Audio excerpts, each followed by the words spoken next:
तो भैया लोगन नमस्कार। लाल बारी आज जवन झकास कविता और जवन झकास तर्ज में तो भैया लोगन सुनी है, एकदम से बवाल मच जाई। कसम से बतावा थी कि तोहरी कमाई से होई ना भलाई बालमा, और खोला पनवा के दुकनिया हम चलाई बालमा। तो यही पे हमारे कविराज भैया बहुत धमाकेदार लिखे ले बाड़े। आज की कविता तनी सुनल जाए कैसे। हाँ तो सुना। सुनावा। वो मर्द के कमाई से पूरा ना परत बा। मेहरारू बेचारी परेशान हो कहत बा कि पाने की दुकान खोल दे, हम चलाइब और गहकी हमसे बहुत आई हैं और मौज के जिंदगी बीती। सुना। तो तोहरी कमैया से होई है ना भलाई बालमा, और खोला पनवा की दुकनिया हम चलाई बालमा। बैठा घर ही तू हम मजवा, अरे लुटाई बालमा, और बनाए ले गहकी हम केतना, अरे ई नजरिया लड़ाई बालमा। बैठा घर ही हम दुकनिया चलाई बालमा।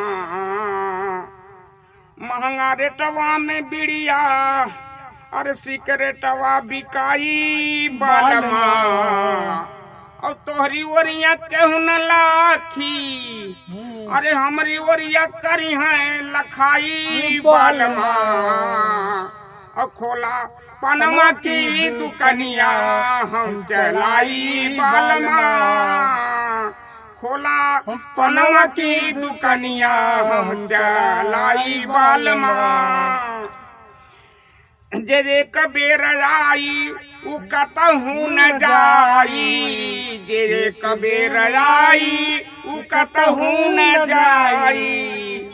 अरे हमारी दुकनिया में होई है ऐसन मिठाई बालमा, और खोला पनमा की दुकनिया हम चलाई बालमा।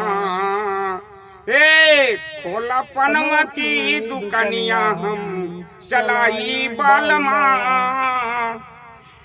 बैठा मजा से रहा घर में, अरे खा तू आराम की कमाई बालमा, और खोला पनमा की दुकनिया हम चलाई बालमा। अरे लूट ले सब कर पाई सवार, और देबे हम नजरिया लड़ाई बालमा। ओ रह के घर ही में खा तू अब मेहरारू की कमाई बालमा, और खोला पनमा की दुकनिया हे हम चलाई बालमा। तो खोला पनमा की दुकनिया हम चलाई बालमा। तो धन्यवाद भैया। दुकान चलावे बदे और मेहरारू सक्से जहाइन और मनाई से के सौदा ले। धन्यवाद। तो भैया लोगन देखा कौन अंदाज में इतने जबरदस्त तरीके से सुनाए बाड़े। ऐसे ही और सुने खातिर हमें चैनल जल्दी सब्सक्राइब करा और बेल आइकन के प्रेस करा भैया। कहा कि बड़ा मेहनत लगा था, रात भर जाग के लिखे के पड़ा था, बैठा के हमें कविराज भैया के। तो थोड़ा सा मेहनत के फल आप लोगों देखा था वीडियो पर, सब्सक्राइब कर लेते हैं। हम लोग उनके बस यह विनती बा भैया, सब्सक्राइब कर ली है तो हम लोग उनके कुछ उपकार कह देंगे भैया।